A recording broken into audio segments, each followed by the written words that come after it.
like that. You should ask me that one. Is there a right way to pray? All right, that's next one. It's next topic. Oh, sorry. My bad. Got excited.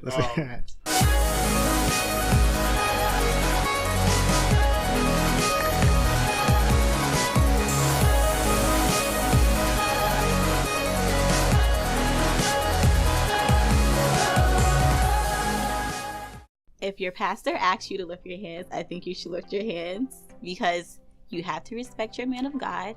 But I think on a personal level, for me, lifting your hands has always been a sign of surrendering and just a sign of letting everything go. When you have your hands closed, you're not able to just receive and stand ready to get something. Now, we should lift our hands because it's a surrenderance. It's the ultimate way to surrender your heart, your soul, your mind, body, and spirit to God. It's a humbling aspect of Christianity, and yeah. And not that prayer is always getting something from God, but you're not in this position to also let go. Like sometimes you sit there and you hold on to feelings, you hold on to burdens and just baggage and all these other things when you can just let it go. I mean, honestly, like I said, it's giving the ultimate praise. I mean, from my perspective to God, exalting Him, acknowledging Him. So we should lift our hands because when we lift our hands in church, I feel like you're surrendering your all to God. So, and I feel like it's also like you're connecting, like it's antennas or like avatars connecting to that tree. I feel like we should actually talk about in the church why lifting your hands is so important.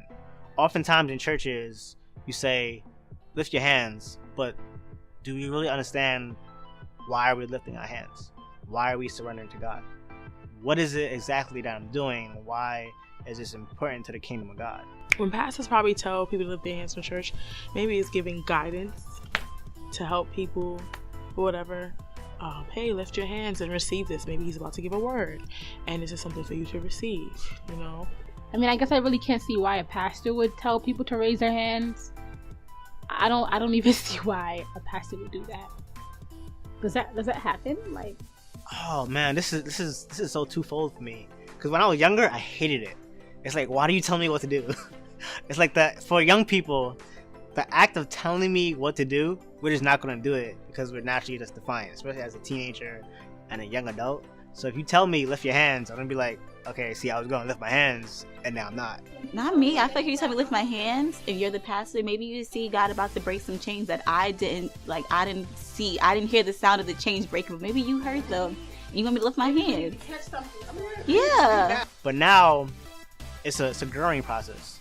The pastor of the church is supposed to mold you, to grow you, to help you become an adult in Christ. So the act of telling you lift your hands is actually giving you instructions on how to reach a better connection with God. I was like, oh my God, but pastors lift their hands. The sheep is ready to follow. I don't know. I don't really agree with that though. I feel like God is the one that searches your heart. You could be lifting up your hands and cursing God in your heart. So I feel like that shouldn't really be a concern that every single person, you can still be in one accord even if your hands aren't raised. I mean, I don't know, I guess I have mixed feelings about that. I'll put it this way, you know, people can get offended. It really doesn't matter. At the end of the day, it's like teaching a child how to walk. You know what I'm saying? At first, you don't want to walk because you're comfortable crawling, right? I can imagine like when they walked around the walls of Jericho, like nobody really wanted to walk. Did you? Who wants to walk and be dead silent? Who would really do that? But they did it. And I think it's the same thing like in church now. If your pastor tells you to lift your hands, there could be a greater significance to it than you can see, than your neighbor next to you can see, than anyone can see except the man of God. So if he tells you lift your hands, lift it. It's so hard because, actually for a lot of reasons. One, because we're so judgmental. As Christians, we're like the most judgmental people in the world. Not some of us, but people have a hard time letting go and just worshiping God with all of their strength and all of their might and all of their heart. And I feel like sometimes people may feel like they're going to be judged. Is this person going to be looking at me? Is this person going to laugh at me? I've never had that fear. We're always used to knowing that somebody's watching you. So why is it so hard is we care about the opinions of others so much, more so than we care about the opinion of God. And then also, if we actually knew the importance and the value that we have in surrendering our hands to God, it's a way for the enemy to not make us surrender by like making it like so deep invested us like not to lift our hands. Like literally, you could feel it where you're just like. If you don't really want to surrender your all in that moment, like you have a lot of anger in your heart and you're just like, no, I'm going to stay angry. I'm not lifting my hands. I'm going to stay bound. You may not want to lift your hands. You may be so focused on the outside world and the things that are happening around you and to you that you may not even catch the point where God is like, let it go. Sometimes somebody may have just gotten saved. Maybe the person next to them knows what they did on Friday. So when you come in on Sunday, you feel like, are they going to judge me? But I feel like it's not about that. When you raise your hands, that's showing that connection between you and God. There's nobody else. I guess we don't want to surrender our all and just to give it all up. I mean, think about it. You can't hold anything when your hands is lifted up, but just let it all out, let it fall. So sometimes it's hard for us to do that. I don't remember the first exact time I'm lifting my hands, but I do remember what held me back for so long. And it was more so of I was too worried about everybody watching me and everybody seeing what am I going to do in this moment. And I feel like it's an odd thing in the church where everybody seems to watch everybody to see what they're going to do during worship, or like this feeling that they have inside of like their spirit. And it's something nobody wanted to lift their hands until that one person lift their hands. When I first, for me, when you stop fighting it, you know what I mean? Like it wasn't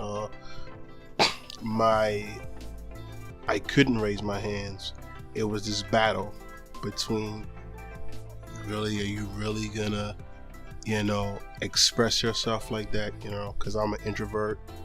I'm very, soft-spoken. I'm a man of few words. So that was one of the hardest moments where, in your journey in life, you realize you can look for 1,000,001 answers and finally realizing that there's nothing that can quench your thirst. Yes. Okay, so I've experienced moments where I tried to, but I couldn't. And that was probably when I first got saved. And I would always want to, but what stopped me was, for some reason, I thought that people were like looking at me. I felt like people were judging me because nobody else in the room had their hands lifted up. But I just felt in my spirit that whatever God was communicating to me in that moment was just so beautiful, so passionate that I want to lift up my hands. I want to scream and shout for joy. But because nobody else was doing it, I kind of felt like maybe I should keep myself controlled. But I guess what I've learned is that it doesn't matter. If I'm the craziest one praising like crazy in that room, then so be it.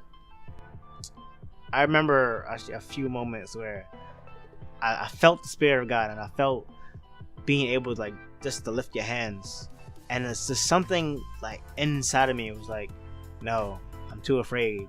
The doubt crept in, the fear crept in, and then I just didn't lift my hands, and I felt so like not.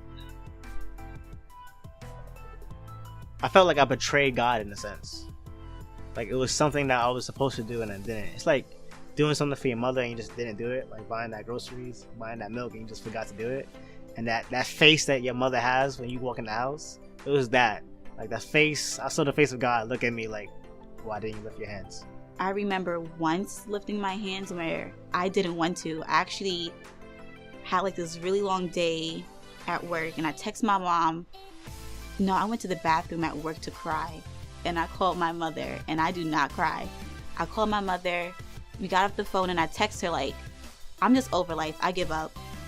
And that was the same day I had church. I was like, I'm not coming to church today, so don't look for me during prayer. You will not see me. You're going home by yourself. And I got to church. And the the pastor actually told everyone to come to the altar, and I'm like, I'm not coming to the altar. I sat down in my seat.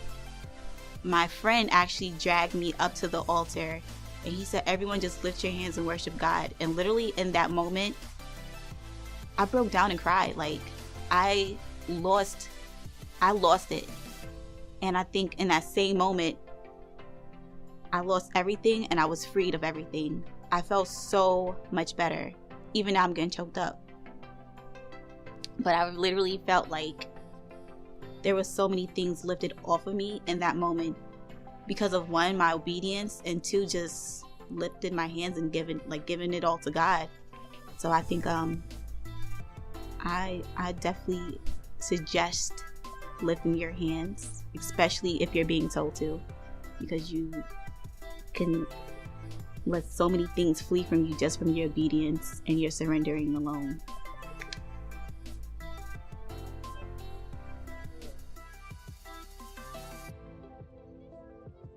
Next time on Misfits Arise. This is an oldie but goodie. It's my favorite question out of all. Why does no one come to prayer meeting? Because it's hard. It is so hard to come to prayer meeting. Let's be 100% honest. 100% honest.